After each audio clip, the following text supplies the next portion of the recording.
For this video, I will play some clips of everyone's favorite satanic witch, Hillary Clinton. Some things she said caught my attention at the 2024 DNC, so I will share them. Something is happening in America.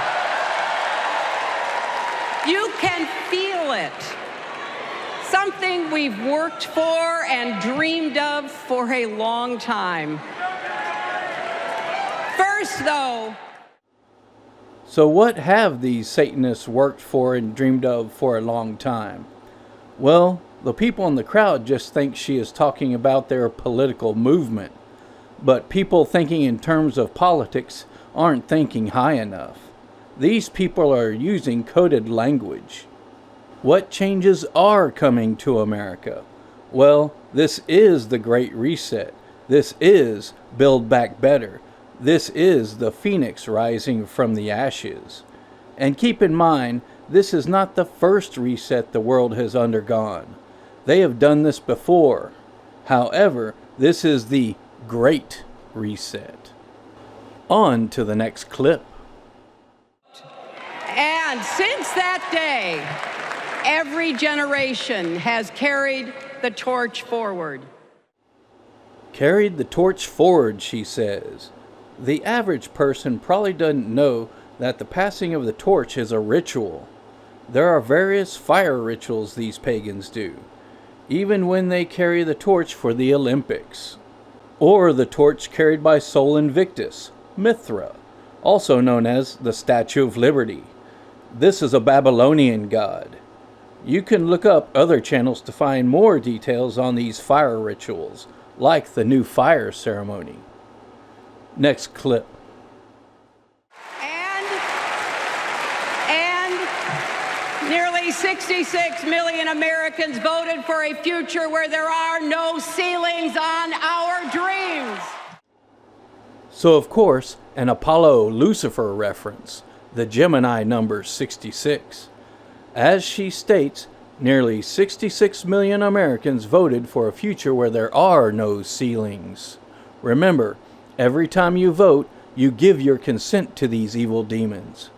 They want a future with no ceilings. They want to break the firmament. She will reference this later in her speech. Now for the next clip. We can't get driven down crazy conspiracy rabbit holes. We have to fight for the truth.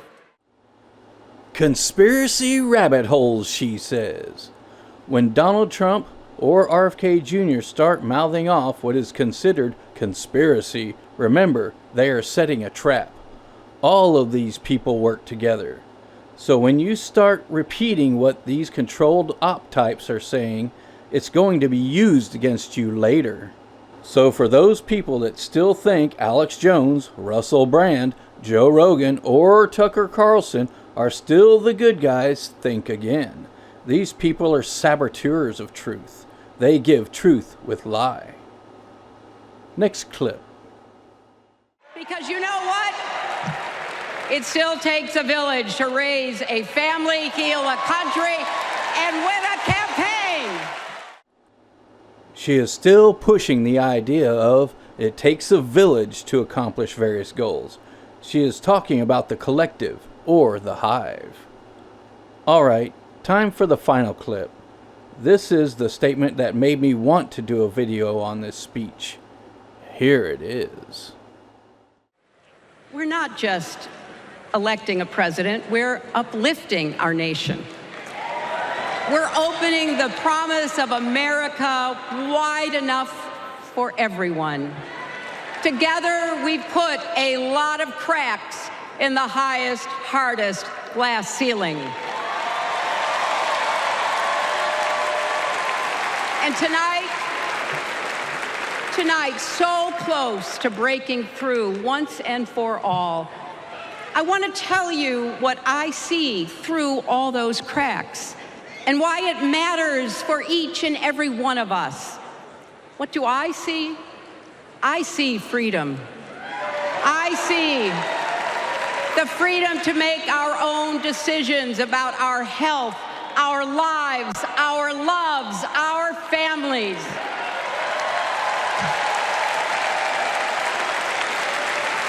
The freedom to work with dignity and prosper, to worship as we choose or not, to speak our minds freely and honestly. I see freedom from fear and intimidation, from violence and injustice, from chaos and corruption. I see the freedom to look our children in the eye and say, in America, you can go as far as your hard work and talent will take you, and mean it. And you know what?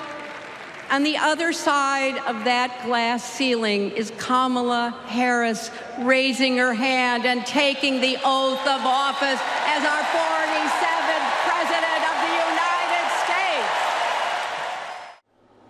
Politicians have been talking about breaking the glass ceiling for a long time, usually in relation to women's issues. However, when I heard this speech, it finally dawned on me what they were really talking about. They are Satanists after all. Hillary is talking about breaking through the firmament.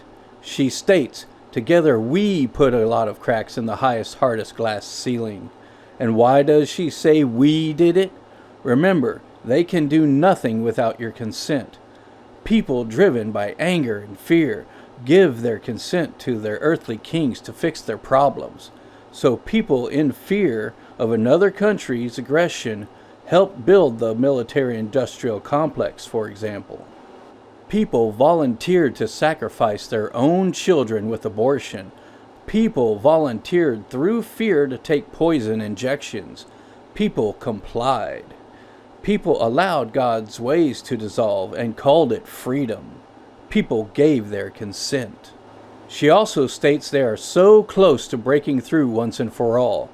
These Satanists believe they will win this time with their war on God.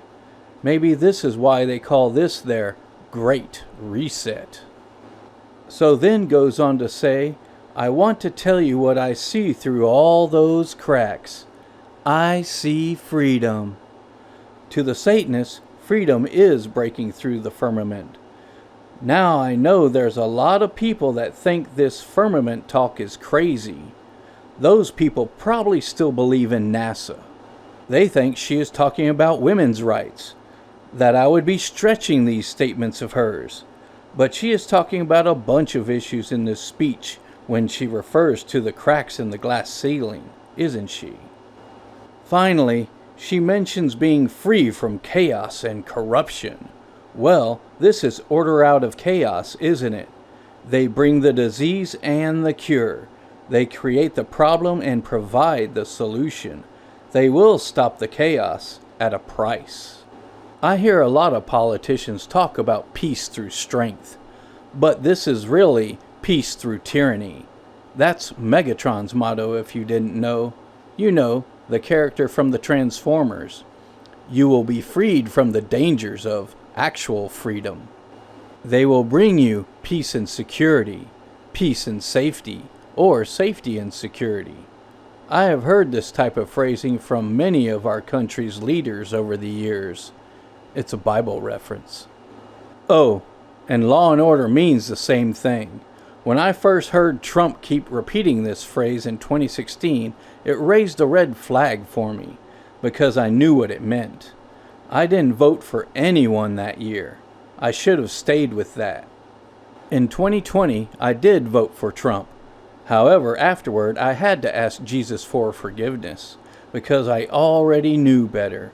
I should have stayed with my initial gut feeling. Well, that's all I have for this video. Thanks for watching.